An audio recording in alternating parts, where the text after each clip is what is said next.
In the name of Allah, the most compassionate, the most merciful.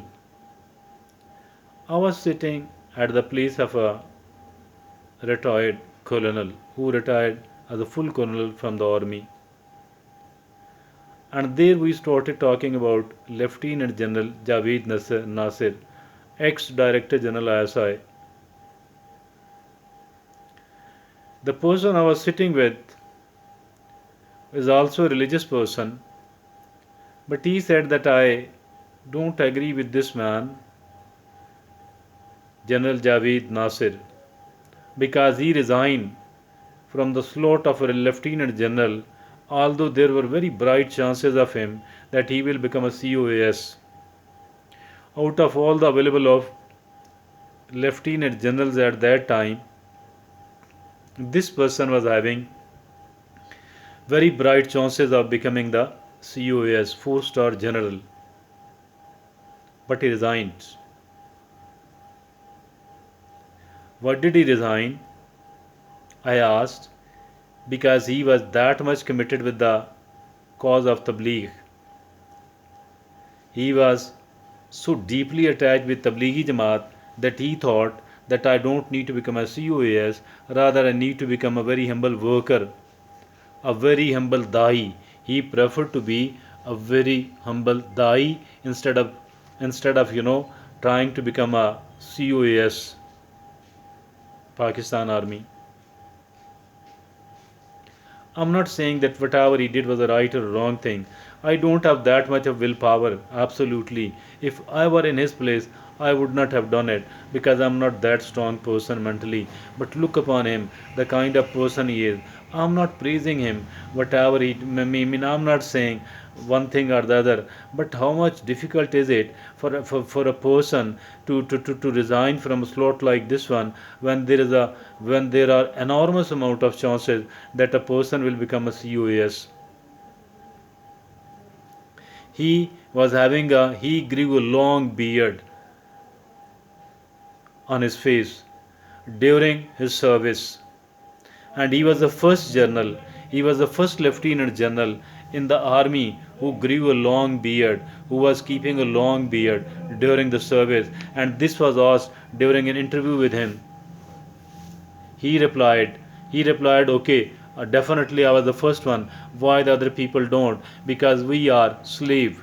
We are mentally slave yet. Apparently we are free. As a matter of fact, we are not mentally free. We are yet slave. We have got the mind of the slaves. So that's why it is not permitted, or it is not considered appropriate to grow a long beard during the service for a lieutenant general. He still spends a lot of time with the tableeg, and while being in tableeg he work like an ordinary person. He never says, he never poses as somebody who is different from the rest of the people in the tableeg. He rather do it like all the rest of the people, like all the rest of the people. He sleeps in the masjid, and he did all those things which are done by the rest of the tableghis. Really something very very different, something very very hard to imagine what kind of people, what kind of person he is. A person with exceptionally strong iman, or a willpower, a very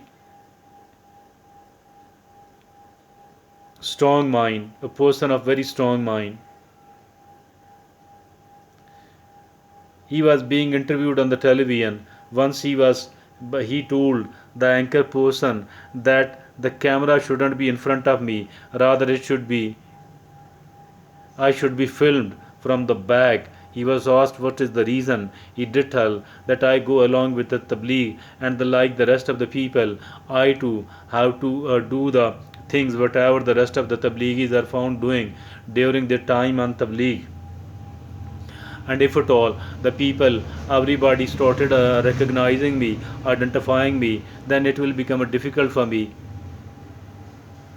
it will become difficult for me, because maybe the crowd will gather here and there along with me, and it will be hard for me to handle while I do the ordinary thing what the rest of the people are doing once in a week, or once in the 10 days, once in the 7th or 8 days. I do have to go into the bazaar, I do have to buy the vegetables for the people of the that jamaat. I bring it to the masjid, I wash it, I cut it, I cook it, I serve it, and then at the end I do have to wash the dishes as well. So if at all the people come to know that I'm a retired lieutenant general, retired director general ISI, then the people will not be maybe letting me to work normally. So that's the reason I don't want to be identified. But yet there are people who are taking selfies along with him, who are making photographs, taking photographs of him, and then publishing it on the social media off and on, although he doesn't allow it. So there are people, everybody is not greedy, everybody is not greedy. Some of the people are so greedy. Whether he did it right or wrong, resigning from the slot of a lieutenant general who was a director general ISI, and there was a huge chances that he will become the COAS. It is something really one in a millions, not just one in the thousands, not just one in the 100,000. Definitely one in the millions, and millions can only dare to do that. That is something really extraordinary. So who are the Waliullahs? I think who could be better Waliullah than him? Thank you.